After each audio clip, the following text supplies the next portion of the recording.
Hello बच्चों, कैसे हैं आप। तो आज हम देखेंगे लेंस से प्रतिबिंब निर्माण के लिए एक ट्रिक। अक्सर ये देखा जाता है कि बिंब की वस्तु की विभिन्न स्थितियों के संगत हमें प्रतिबिंब की स्थितियां ज्ञात नहीं रहती हैं, याद नहीं रहती हैं। तो ऐसी स्थिति में हम क्या करें, तो इसका एक हम बहुत ही शॉर्ट ट्रिक बताने वाले हैं जो आपको हमेशा याद रहेगा। और आप चाहें तो बिंब की किसी भी स्थिति के लिए सेकंडों में प्रतिबिंब की स्थिति ज्ञात कर सकते हैं। क्लियर। तो आज हम देखते हैं। सबसे पहले हम देखेंगे उत्तल लेंस के लिए। क्लियर। तो हम ये कोई मान के चलिए, ये कोई उत्तल लेंस है। क्लियर। जिसका प्रकाशिक केंद्र क्या है, O। बाईं ओर प्रथम फोकस F1 है, 2F1 है और अनंत है। दाईं ओर द्वितीय फोकस F2 है और 2F2 है और अनंत है। क्लियर।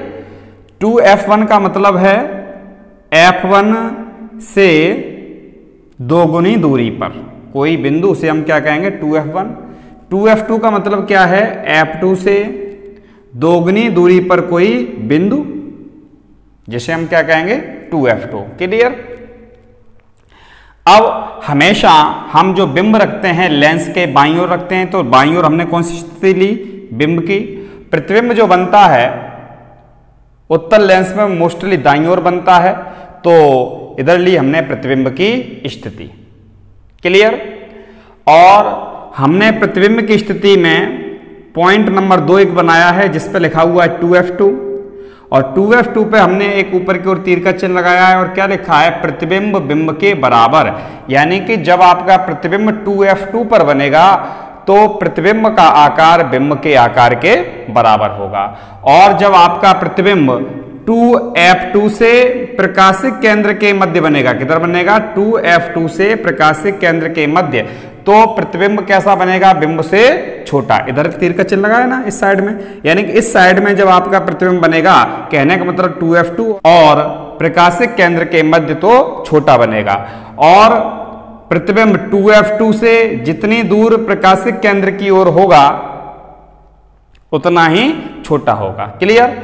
और अगर आप देखेंगे 2F2 से अनंत की ओर जाएंगे तो आपका प्रतिबिंब कैसा बनेगा, बड़ा। जितना हम 2F2 से दूर चलते जाएंगे किसकी ओर, अनंत की ओर, प्रतिबिंब उतना ही बड़ा होता जाएगा।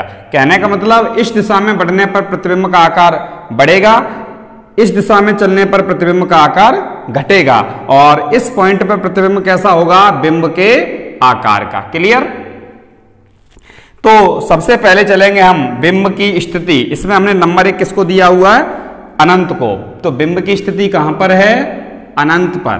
कहां पर, अनंत पर। तो आपने बिंब की स्थिति में नंबर कितना देखा, 1।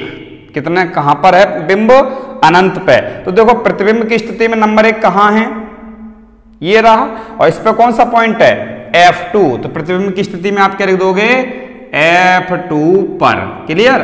बिंब की स्थिति कहां पर है, अनंत पर, तो प्रतिबिंब की स्थिति कहां पर है, F2 पर। क्लियर। अब हम देखेंगे प्रतिबिंब का आकार। तो आप देखें F2 जो पॉइंट है वो 2F2 से कैसा है, दूर है, दूर है ना इस साइड में, तो कैसा बनेगा, इस साइड में आने पर कैसा होता है, छोटा। तो इधर से दूर है ना, तो हम लिख देंगे बहुत छोटा। क्लियर। कैसा, बहुत छोटा। अब हमने प्रतिबिंब की प्रकृति वाला कॉलम खाली छोड़ दिया है, इसको हम थोड़ा बाद में देखेंगे। क्लियर। अब हमने बिंब रखा 1 नंबर और 2 नंबर के बीच में, अर्थात अनंत और 2F1 के बीच में। कहां रखा बिंब, अनंत व 2F1 के मध्य। क्लियर। कहने का मतलब 1 नंबर और 2 नंबर के मध्य बिंब है, तो प्रतिबिंब भी कहां बनेगा, 1 नंबर और 2 नंबर के मध्य, अर्थात F2 व 2F2 के मध्य। क्या लिखेंगे, F2 व 2F2 के मध्य। अब हम देखेंगे पहली वाली कंडीशन में प्रतिबिंब यहां बना था, अब जो प्रतिबिंब बनेगा वो कहां बन रहा है, F2 व 2F2 के मध्य। तो पहले की तुलना में प्रतिबिंब अब 2F2 के पास आ गया है। तो पहले बन रहा था बहुत छोटा, इस पॉइंट पे कैसा बन रहा था, बहुत छोटा, तो यहां पर कैसा बनेगा, छोटा, क्योंकि आप इस साइड में चल रहे हैं और इस साइड में चलने पर आपका प्रतिबिंब कैसा होता है, बड़ा होता है। तो यहां हमने क्या लिख दिया, प्रतिबिंब का आकार क्या होगा, छोटा। कैसा होगा, छोटा। क्लियर। अगली कंडीशन हम देखेंगे, अगला नंबर, वो जो नंबर है यहां पे भी आपने बिंब रख लिया अनंत और 2F1 के मध्य रख लिया। अब हमने रखा 2F1 पर, कहां रखा, 2F1 पर। आपने बिंब कहां रखा, 2F1 पर, यानी कि नंबर 2 पर। तो प्रतिबिंब भी कितने नंबर पे बनेगा, 2 नंबर पे। तो प्रतिबिंब की स्थिति में देखेंगे 2 नंबर कहां है, 2F2 पर है। तो यानी कहां बनेगा आपका प्रतिबिंब, 2F2 पर। क्लियर। अब आप देखेंगे 2F2 पर जो प्रतिबिंब है वो बिंब के आकार के कैसा है, बराबर। प्रतिबिंब बिंब के बराबर होगा। तो प्रतिबिंब का आकार क्या लिख देंगे आप, प्रतिबिंब के आकार में बिंब के बराबर। ठीक है। यानी कि जब आपका बिंब 2F1 पर होगा, यानी 2 नंबर पे होगा, तो प्रतिबिंब भी आपका कितने नंबर पे बनेगा, 2 पर, अर्थात 2F2 पर। और कैसा बनेगा, प्रतिबिंब बिंब के बराबर। अगली कंडीशन देखेंगे, कहां रखेंगे, 2F1 व F1 के मध्य, यानी कि यहां। क्लियर दिख रहा है ना, कहां रखेंगे, 2F1 F1 के मध्य। तो कहां रखा हमने, 2F1 व F1 के मध्य। कहां, 2F1 और F1 के मध्य, अर्थात 2 नंबर और 3 नंबर के मध्य। तो इधर देखें 2 और 3 नंबर कहां है, ये 2 नंबर रहा, ये 3 नंबर रहा। तो ये कहां है, 2 नंबर और 3 नंबर के मध्य क्या कहेंगे आप, 2F2 और अनंत। 2 नंबर पे 2F2 है, 3 नंबर पे अनंत, अर्थात प्रतिबिंब कहां बनेगा, 2F2 और अनंत के मध्य। यहां देखेंगे बिंब कहां है, 2 नंबर और 3 नंबर के मध्य। प्रतिबिंब भी कहां बनेगा, 2 नंबर और 3 नंबर के मध्य, अर्थात 2F2 व अनंत के मध्य। क्लियर। 2F2 व अनंत के मध्य। क्लियर। अब आप देखेंगे प्रतिबिंब का आकार कैसा होगा, चूंकि आपका प्रतिबिंब कहां बनना है, 2F2 व अनंत के मध्य, यानी यहां कहीं बनना है। और इस कंडीशन पे आपका प्रतिबिंब कैसा हो गया, बिंब के बराबर। तो आप इधर चलेंगे तो प्रतिबिंब कैसा बनेगा, यहां देखो, इधर छोटा, यहां थोड़ा बड़ा हुआ, यहां थोड़ा बड़ा हुआ, यहां बराबर हो गया, यहां कैसा हो जाएगा, बड़ा हो जाएगा। देखो इधर तीर का चिन्ह क्या कह रहा है, बड़ा। तो प्रतिबिंब कैसा बनेगा, बिंब से बड़ा। क्लियर। बिंब से बड़ा। अब देखो अगली वाली कंडीशन कहां पे है, ये F1 पर। तो आप क्या लिख देंगे, F1 पर। और F1 कितने नंबर पे है, 3 नंबर पे है। तो प्रतिबिंब भी कहां बनेगा, 3 नंबर पे, क्योंकि जो आपने बिंब रखा है वो कहां रखा है, 3 नंबर पे। तो आपका प्रतिबिंब भी कहां बनेगा, 3 नंबर पे, अर्थात कहां, 3 नंबर पे कौन है, अनंत। कहां पर, अनंत पर। तो पहले की तुलना में हम और इस साइड में आ गए, अर्थात पहले से कैसा बनेगा, बड़ा। तो यहां क्या लिख देंगे, बिंब से बहुत बड़ा। क्लियर।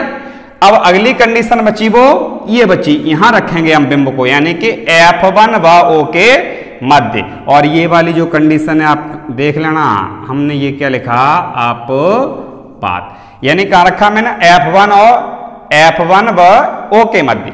हमने बिंब को कहां रखा, F1 व O के मध्य। तो क्या लिखेंगे, F1 व O के मध्य। क्लियर। तो अब आप 3 नंबर से और आगे चले गए, तो इधर भी देखो 3 नंबर से आगे जाएंगे तो अनंत के आगे कहां जाओगे। तो जो आपका प्रतिबिंब है वो किधर बनेगा, बिंब की ओर। किधर बनेगा, बिंब की ओर। क्लियर। और कहां बनेगा, अनंत व बिंब के मध्य। अनंत व बिंब के मध्य। क्लियर। और कैसा बनेगा, बड़ा बनेगा। ध्यान रखने वाली बात है। तो ये 5 कंडीशन जो आपकी हैं वो तो इसी एक लाइन को आप खींच के क्लियर कर सकते हैं। छठवीं कंडीशन आप याद रख लेंगे। क्लियर है? तो उम्मीद करता हूं आपको ये समझ में आया होगा। इसके बाद देखेंगे हम प्रतिबिंब की प्रकृति। तो उत्तल लेंस सदैव उल्टा प्रतिबिंब बनाता है। कैसा बनाता है? उल्टा। तो जब प्रतिबिंब उल्टा होगा तो कैसा होगा? वास्तविक। तो प्रतिबिंब की प्रकृति में क्या हो जाएगा? वास्तविक और उल्टा। क्लियर? तो प्रत्येक स्थिति में वास्तविक उल्टा, वास्तविक उल्टा, वास्तविक उल्टा, वास्तविक उल्टा। ठीक है? और ये वाली स्थिति मैंने कौन सी बताई है आपको? अपवाद वाली। तो इस स्थिति में कैसा हो जाएगा? आभासी और सीधा। कैसा हो जाएगा? आभासी, सीधा, बड़ा। ध्यान रखें, उत्तल लेंस भी प्रतिबिंब को सीधा बनाता है, लेकिन जब उत्तल लेंस प्रतिबिंब को सीधा बनाएगा तो प्रतिबिंब कैसा बनेगा? बिंब से बड़ा। इस बात को ध्यान रख लेना। क्लियर? अब हम अवतल लेंस के लिए बिंब की स्थिति और प्रतिबिंब की स्थिति को समझेंगे। क्लियर? तो अवतल लेंस में सदैव बिंब के लिए दो ही स्थितियां होती हैं। एक तो कौन सी होती है? बिंब कहां हो? अनंत पर। क्लियर? और दूसरी होती है लेंस के सामने। लेंस के सामने आप कहीं पर भी रख दें। क्लियर? तो इसमें ध्यान देने वाली बात यह है कि अवतल लेंस सदैव जो प्रतिबिंब बनाएगा वो बिंब की ओर ही बनेगा। क्लियर? प्रतिबिंब सदैव किधर बनेगा? बिंब की ओर। क्लियर? तो पहली स्थिति क्या है बिंब की? कहां पर? अनंत पर। तो अभी आपने देखा था कि जब बिंब अनंत पर होता है तो प्रतिबिंब कहां बनता है? फोकस पर। कहां पर बनता है? फोकस पर। और चूंकि हमने अभी आपको बताया कि जो प्रतिबिंब है वो सदैव बिंब की ओर बनेगा, तो बिंब की ओर अवतल लेंस में द्वितीय फोकस होता है। कौन सा फोकस होता है? द्वितीय फोकस। तो कहां पर बनेगा?